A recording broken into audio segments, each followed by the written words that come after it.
Okay, Lars. Yeah. Can you tell me a little bit about you? About myself? Yeah. I'm an organizational consultant. My specialty is to create the right culture for the result that you want in a workplace or in an area. It could also be a living area or a nation. So I work all over the world with this. Okay, but are you a table tennis player? Yeah, I'm a table tennis player. I've been playing most of my life. Okay. But you know, I'm so old, if I can say so old that at my time when I was a table tennis player, and after that a coach, there was no way that could support your living. Mm-hmm. So I had to make a serial career, and so because of that, table tennis has for many years been something I've been doing in my spare time. Okay. Have you always have table tennis besides your work, or did you stop or begin again? Yeah, actually, I never stopped completely because I love the game. I love to play myself, so I never stopped completely. But there were years where I was very little into table tennis for some years because I'm traveling so much around the world. But then I came back because my two youngest children started to play, and I saw that the club was on a very low level, and which meant that they had actually no place to play. So I thought, okay, how can I help them? So that was my entrance to doing more again. So, to increase your... Yeah. You know, when they started to play, I understood that in the local club where we live, there was no youth training at all. And when I started to look into it, there were almost no youth training in the whole area, whole region. Very, very little. So I understood, wow, because when I was young, you see, every little village had table tennis. Largest cities has a lot of table tennis clubs. So I was actually a little shocked that over quite a few years, maybe 10, 15 years, 90% of all the clubs are closed. They were gone. So what did you do with your children at the local club? Yeah, in the beginning I just went down with them in the weekends when I was home, if I were home the weekends. And then next step was I found there were still some adults playing, and I asked them could you do some training in once a week or something like that. And but I understood, you know, that's not enough. I have to do something more. I have to get some knowledge, some know-how from the outside. I understood that, you know. Okay. And from that, can you tell me where we are right now? You know, where we sit right now. Yeah. Exactly. Yeah, we are in a little. It's not a city. I think there's about maybe 6,000 or 7,000 people living here. I suppose. I don't know, because I don't live here. I live about 20 kilometers from this, but it's the same community. And when we started these camps, I made the choice for this hall, because this hall had one big hall and two small halls, which was perfect. And as you saw, just outside here, there's a school, and no traffic, so it was perfect place to make camps. So that's why we ended here. So from you started again to we sitting right here is a journey, you can say. Yeah, it's a journey, because first I had to figure out how do I get knowledge here? Where do I get know-how? How can I get coaches here? And when I started to investigate that, I found out that it will not be possible at that time to get a coach to the club. That will not be possible. So what I tried to do was to share coaches with other clubs, which meant that my mind came into the camps, because then I could make camps when the other clubs didn't use their coaches. So that's actually why it became camps, because that was the only way I could take the know-how here. Yeah. So you had an idea that you should start camps during the summer? Yeah, I got that idea. I think the first camp was a Christmas camp. And We are living very shortly to Sweden. It's just a ferry. The fast ferry is about 2 hours, and then you come to a larger city. I don't know how many in Gothenburg, but 500,000, 600,000, something like that. And there are big clubs. There are a lot of know-how about table tennis that we don't have in our area in Denmark. So I went to one of these clubs that I know from when I was more active myself. I went to the club again, and I saw they were still very active. And they had 2 coaches that I knew. One of them, the other one I didn't. A Chinese, I didn't know, Wang Wenyi, and another one called Fredrik Asplund. So I asked the club, can I borrow them? And the first time we tried was, I think it was a Christmas, for about maybe 7 years, 7.5 years ago, something like that. Okay. So you started to take coaches from other countries? Yeah. Yeah, because there are no coaches here. There are no coaches. In fact, maybe I was the only coach, but I was never there. And a lot of my knowledge was too old because the play developed all the time. So a lot of the things that I learned as a coach when I became a coach and when I was a coach, it's not usable any longer because the things change because of new balls and everything. Yeah. So what was your main reasons or your goals with the camp? Well, my goal with the camp was to get know-how to this area where there were no know-how, so that I could give local children an opportunity to meet the know-how that they had no chance to meet in their own clubs, and to make education for typical parents, because there were no coaches here. So I made an education for parents or adult players, and so that I started to put know-how out in the small clubs here. That was my goal when I started. I want to take knowledge here and transfer that knowledge to local clubs, to players, to coaches, to parents. That was my goal when I started. And now you come very far with that goal. Yeah, because then things like, you know, get rolling, and and I'm that kind of person. You know, you do things and then you're okay, new things happen, and then maybe you change the goal. So now in a way, my goal is a little bit the same, just on a higher level. I want to draw knowledge to this part of the world, but now it's not longer just my region. Now we talk about whole Denmark, we talk about Norway, we talk about part of Sweden. I want to draw knowledge to this part of the world, and I see that when I compare the development in Sweden, the development in Denmark, the development in Norway, that we have difficulties when you compare us with the best practice in the world. So we are not developing as fast. So this means that the dominant factor, for example, that Sweden were, is difficult today. It's difficult for Denmark at all to be a factor. We have had Michael Mays, but I think it's more a coincidence that we have Michael Mays than he's a product of the Danish, and the Norwegian is even worse. So you can understand that, you know, they still the same goal actually, to draw know-how to an area and somehow transform that into the area from these coaches. So I'm still very focused on the coaches. So here in Simdal we have many players and many coaches. Yeah. How many players do you think? We have about 100 plus every week.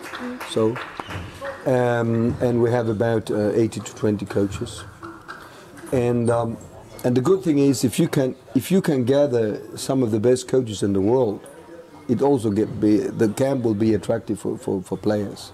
So that's synergetic, you can say. So I don't have to think so much on the players, because if I get the right coaches here, the players will come. So I've been more focused on how to get the right coaches here, how to get that network, how to get it attractive for the coaches to be here. How do I do that? So that they come from China, that they come from France. How can I do this? And here I'm supported by my civil civil knowledge about leadership, education, organizational culture, these things. So I sort of transferred my 30, 40 years of experience from my civil work into the table tennis world, which for many coaches, they never met this knowledge before. So for them it's, wow, what's this here? That's new. It's not only about table tennis now, it's also about leadership and culture and things like that, you know. So it's not only for table tennis and to develop them, but also to the coaches, you will say, or? Yeah, of course the frame is table tennis. So we all here because we play table tennis, we love table tennis. So that means that it's of course built on table tennis. The coaches come here to be even better table tennis coaches. The players come here to become better players. So that means the outcome of the camp has to be coaches who's feeling we are getting better and players who feel they're getting better players. So if I cannot achieve that, they won't come. But what I think what I have shown them is that when we put that into a modern frame of leadership, a modern frame of the newest knowledge of how to create a culture, we can create something that gives us a better outcome than we're used to. And this culture, what do you think, can you say, what is words that describe the culture? Yeah, you can say that there are different factors, but let me mention one of them. So I believe that people can learn from each other, which means that diversity is a good thing. Because if we are very much alike, I can't learn as much as if we're different. So this means I have tried to get a higher degree of diversity if possible. So I have a mixture between Asian coaches and European coaches coming from different cultures. I try to get children from different cultures, different languages, different sex, different ages, so that I get as much diversity as possible. And then to learn from each other, that's where the culture comes in. Then I have to build trust. So how can I build trust here? How can I get coaches with different knowledge, different background, different culture? How can I get them to trust each other so that they really will listen to each other, so that they will learn from each other, so that they will respect, and the children as well? How can I do that? So that means that we have a culture where the basic of that culture is trust. So this means that I work all the time with my leadership and the people working together with me, how to develop trust. So every time there's a little incident, every time people meet, I try to facilitate it through trust. So I see that's the key word of the culture is trust.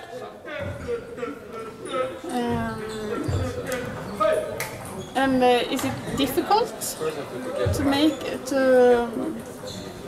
make each other trust? It's difficult because table tennis players and table tennis coaches, they are like everybody else. Some of them are suspicious, so they're bringing their own suspicions into the camp.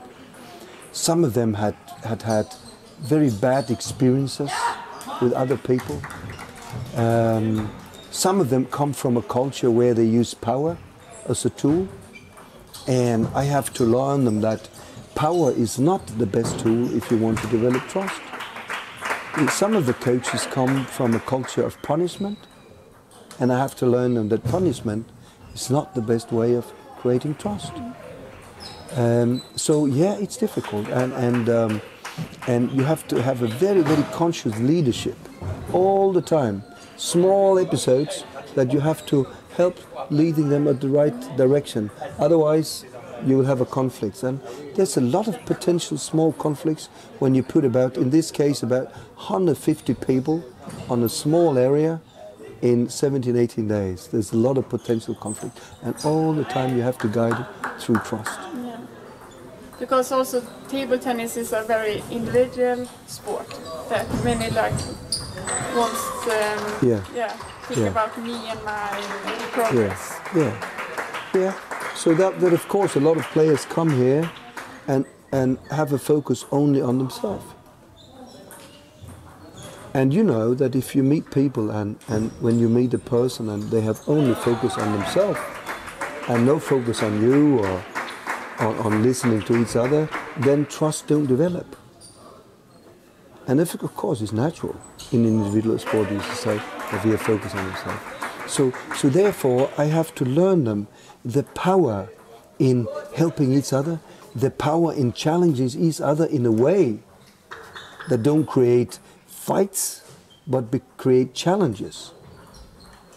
But it's not easy. It's not easy. What you say? It's not easy. So what do you hope when they go back home, or when they have finished the camp, the players? What do you want them to bring with them back? One of the things that is important and another factor in the culture is that I believe that if a child is learning best if I feel that I am a part of it myself and I understand it.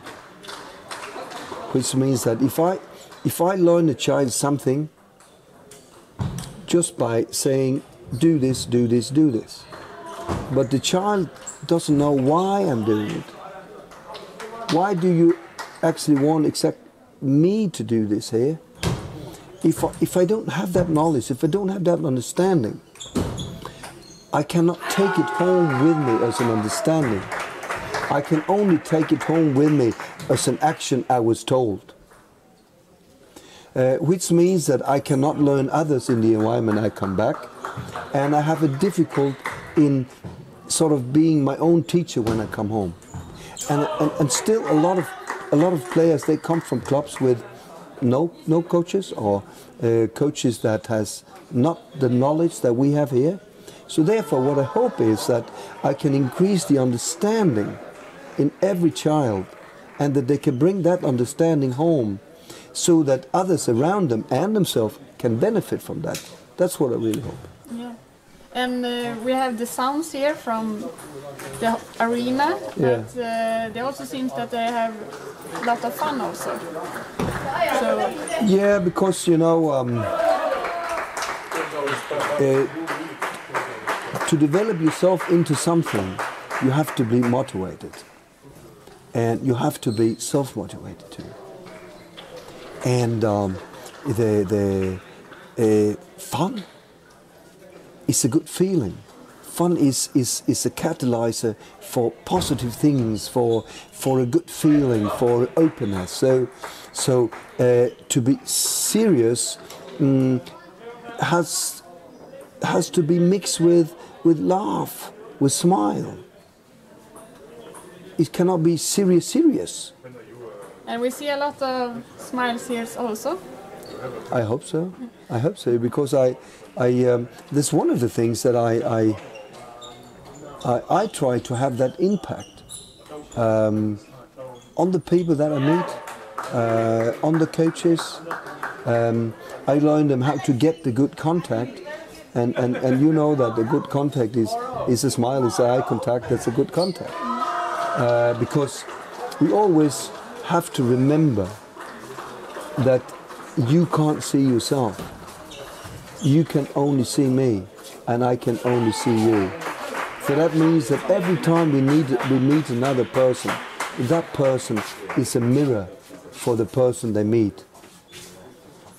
So if you want people to smile, you have to meet them with something that can make them smile. So for me, that's also, now we're talking the culture again, you understand? We're talking about this. How do you get that culture, that focus, that but in a good way, a focus with a smile, you know? You do whatever you do, you have the full heart, you fight everything out of yourself, and afterwards you're just happy. Yeah. You're not sitting there crying or shouting at each other or calling each other names, because that won't bring that power up. And that's the kind of energy. Yeah, then you won't have that energy. We work with groups. This year only 8 persons in a group. 2 coaches, 8 persons. I choose 8 because 8 is we know from science that 8 is a fantastic number if you want to form a group. If you're too many or too few, compare with 8, it's difficult to create the right feeling and the right dynamic in a group. So we work with 8. And I learn the coaches, if they're not able to do it themselves, how to develop this group feeling, this togetherness, this power of togetherness, this how to help each other, being each other coaches, how to challenge each other in the group of 8. And that you have, you use something that you call feedback. Yes. Is that in that? Yeah, you can say feedback, feedback is one thing. You could say that we use dialogue a lot. And of course, because I have this hypothesis that we mirror each other, that means that it is very important for me as a coach to be very conscious of what is it that I want you to see. So mirroring is also a feedback. A player playing in here in exercise cannot see oneself. So that's why we film, we use iPad or what we use, and we also use ourselves as a tool. I am, as a coach, my own pedagogic instrument, because I am meeting you, I am mirroring you, I am telling you, I am opening your eyes, I am helping you how to see the reality, because that can be difficult for a child. I don't want to see this, because I believe I'm better than what I see. So how do I get you to see what you need to see to understand the reality? So that's one of the reasons that I work so much with the dialogue. The trust is another thing, because the listening process, the meeting each other, sitting together, we develop trust. So you have the trust, and you have this the transformation of knowledge, that meeting oneself in the eyes of others. And the groups are doing that before and after each. Yeah, we have different. There's different things. We have the first thing. I call it check-in. It's very short.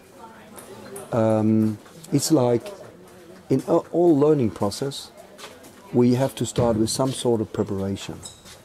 Okay, so I just summoned the children very shortly, put them down on the floor, because that gives the inner tension that I want. So don't stand up, sit down, because when you sit down, it's easier to get them attentive. So we said, attentiveness, going to focus. What are we going to do now? What are you bringing in? Just shortly, a few minutes, where we talk about what we're going to do today. We just shortly, you have anything common, something you want, and then we start to practice. When we finish with the practice, I call it checkout. That'll be the same thing if you have a visitor in your house. You say goodbye to them before they leave. So in a learning process, you sort of want to evaluate. How was your day today? What was you doing today? What did you learn? You two play matches with each other, something you want to say to each other, something that is important. Again, it doesn't take much time. So these two processes are short. The check-out longer than the check-in. So where check-in maybe 3, 4, maximum 5 minutes. Then the check-out can be 10 minutes and even maybe up to 15 minutes. But then during the week, we have the longer settings. Where they're sitting down in groups, maybe 1 hour, maybe 1.5 hours, 8 people, and where the coaches consciously use them as coaches for each other. They all play during the week with each other. What's the perception of each other? What do they see?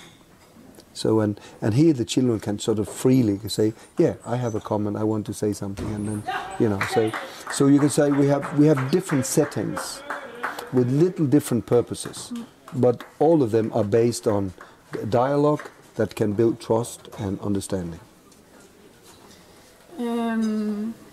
And this is a big camp, and it's a lot to organize.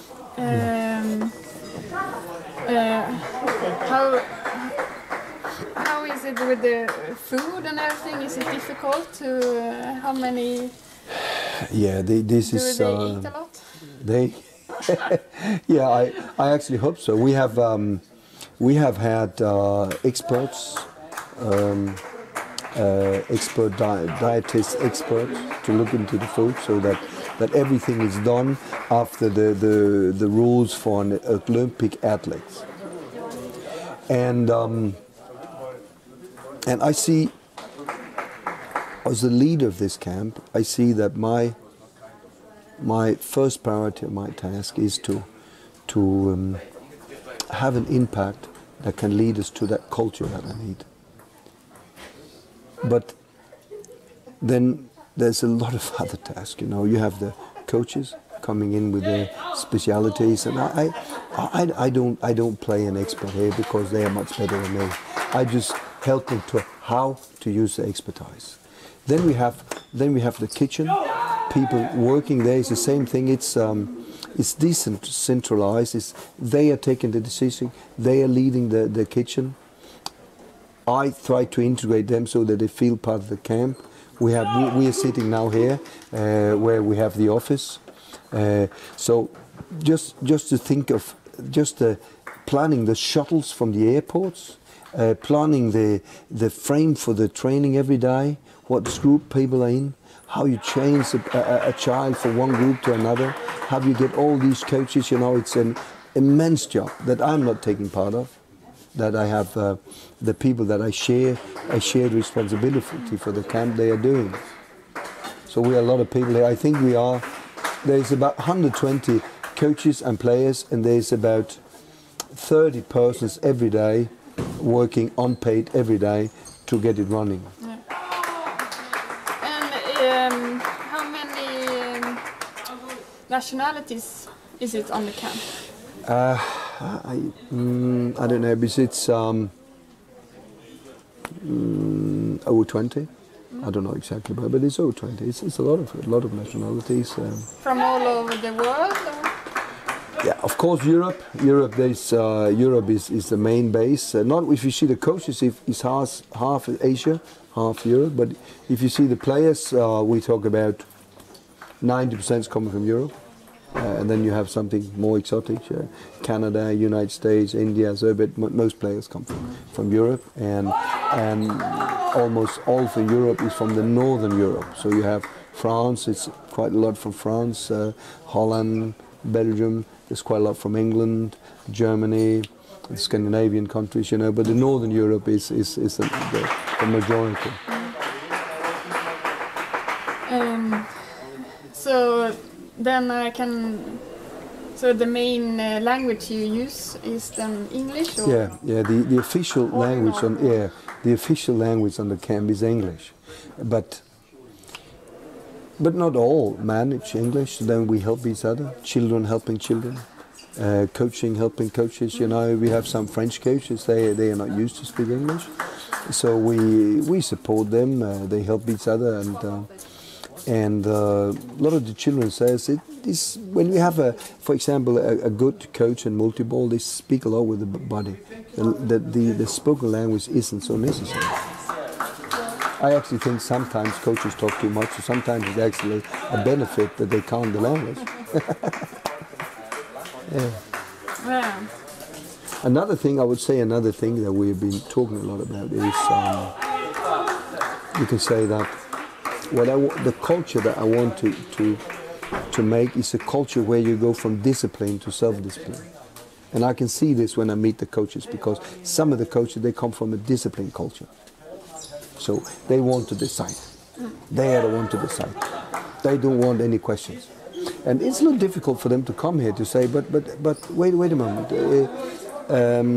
in this camp, it's not discipline, it's self-discipline, which means the choice is very important. The choice to be able to take a choice, to be able to live with the consequence of one's own choice, to be able to learn from that consequence, and then making new choices. That's for me important, because if we are in China, there will be thousands of people fighting for one possibility, but in our part of the world, there will be hundreds of possibilities fighting for one player. So we need players consciously to choose table tennis, consciously to choose what they find right, to find the motivation to keep them here. So because of that, I believe that the choice is very important. So that's something we work a lot with, how to get them to see, how to get them to think, reflect, how to get them to take the choice and accept and live with the consequence. And that is important when you are so many, I can imagine, that you can't control everybody. No, and I don't see that something that I want to do. I don't want to control people. I want people to take control of themselves. So that's also part of the culture, a self-controlling culture where I understand that sometimes I have to take decision because you are there. They are so enthusiastic looking at it. And if another person is there, I might have to take another decision to make it work. But to force people to do that, I really don't believe in that, you know.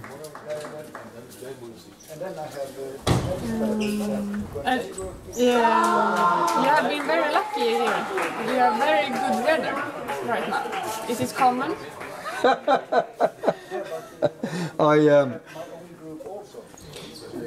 don't know if we have some connection upstairs to somebody regulating the weather. I don't know, but we have been very lucky. The last 2 years, actually, we had amazing weather. And that is, of course, very good for a camp, because if you have 150 persons and they can't go outside, they can't sit outside, you know, that won't be good, you know. So it's fantastic that we have had this beautiful weather now for 2 summers in a row in the camp, you know, where people can play out, run out, lay out, you know, sit out, you know. It's fantastic. We make a spreadsheet. Yeah, and perhaps they will think that it's always like this. Nikolai, I take this. I think some of the coaches that are here first, you know, they say that one thing we learned about Denmark is really hot every summer. So I suppose so, you know. I remember, you know, many years ago there was a World Championship in athletic, or what's the English word for that? In Gothenburg, I remember that. I remember some Brazilians, they said, you know, whatever you do, never go to Sweden in the summer, because they believe, you know, that it was so hot all the time. So it could be a little bit the same here, that people believe that this is the normal summer, and it is not, you know. It could just as well be raining and blowing and every day, but yeah, it's fantastic. Yeah. So perhaps there are a lot of reasons why they come back. Because you see that they come back? I see they come back. I see that what the children says is that the children that come here again and again, they like the way that we treat them. They like that they're taking so serious. That no matter that it's a little child that's 10 and 12, their opinion matters. We listen to it, we try to understand it, we coach, we give choices, or we give knowledge to them, but we always respect. And that's one of the things they tell me, that they like that. So this combination of seeking the absolute peak performance, but doing it in an environment where we respect each other. And perhaps you also motivate people to become coaches or like other things? That's what I hope. Because in a way you can say that the model that we use is that we try to make the player its own coach. So this means, of course, that we, and you can say that sitting in a group and giving feedback to others, Yeah, that's things that normally coach develop. But we develop these competences with the players as well. So I believe that we will create coaches as well. I believe that. Yeah, I believe that some of these, if we keep up doing this, they will come back as coaches. And what is going next for you for this camp? Or yeah, one of the things, if we go back again to where your first question started, you said, why did you make the camps? And I said, I make the camp because I want to draw knowledge to the area. So for the first, I want to develop that on. I want to find, if it's possible, coaches with new knowledge that we don't have today, so that we can make an even growth in that knowledge, bring that knowledge in. And I have a dream that we somehow could use that power, that knowledge that we have developed here, that we could turn into something that is daily. So I'm very happy that the community here respects very much what we do, and they just the politicians here just gave it a new center, so that they're building a new center. It's the only and the first center in Denmark built only for table tennis. So we will have a permanent 12 tables. We will be able to put in, just like here, we will be able to put in 30 tables in another hall, which means that we can have, what will that be, 42, what will that be? Yeah, 42 tables. We have 80 beds. We have a big restaurant. We have education rooms.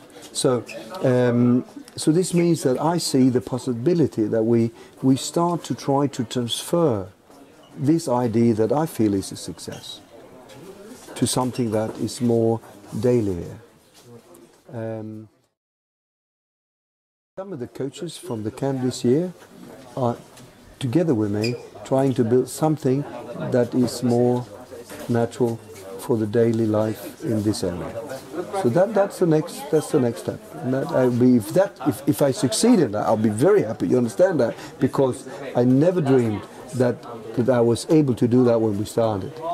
So think about that. If I could use the power from the camp and transfer it to something that is here all the time.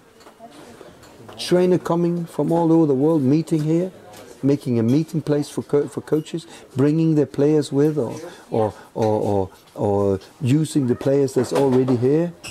Yeah, that would be fantastic. yeah, Yeah. and that you couldn't have known when you 8 years ago started this. No idea. I have no idea. Did you imagine that could happen? No. I had no imagination. The first when you started, I was thinking very, very locally. How can I help local parents, local clubs, local children? That was the only thing I was thinking. I never thought of that. You know, this is an area of Denmark in Denmark that is farther from Copenhagen.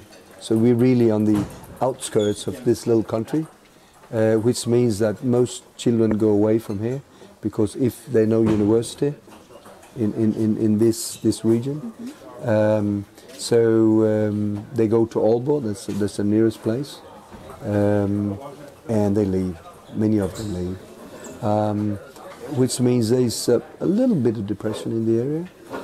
And I thought, you know, that's a question of mindset. It's a global world. It is not important that we are on the outskirts of Denmark, because we're in a world. What does it matter? So that's also one of the things I would like to prove for this area. I say the mindset can change everything. And I already had that thought when I started, but that they will go so. No, I never imagined that. You know, never. Yeah, from your club there with your children to worldwide, you can say. Yeah, in a way. And I think that's how life, you know, you can have goals, but there's always something behind these goals. So you reach one goal and another door open, and you go through that door and you don't know what's there, and you go in and say, oh wow, and you create new goals and new wishes and that way you in the end you have created a path that you didn't imagine would exist when you started.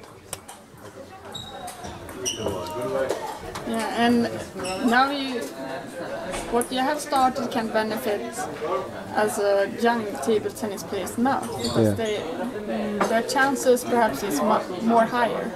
Yeah, that's what I hope. Yeah. I hope that we have created a situation where a world champion could be born in our region. For a few years ago, would not be possible. If they wanted to play table tennis, they could not be born here.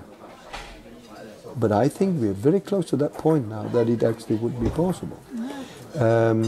We already the last 2 years, because of the camp, we had players coming here to live. So it's players from the camp who learn about the culture, the way we work, and they ask, can we come stay in the club? And we say, yes, no problem. They live privately, or we find an apartment for them, and they come here and then they stay here. They don't pay money to be here. They just pay what everybody pay to play in the club, and then they stay here. So next year we have a guy coming in from India living here. We have a player from London living here. We have a player from Norway living here. So I can already see that what is about to happen to make such a little bit of a center, all year round camp. It's coming. I think we're coming. Yeah. I don't know if we said I said anything good, but.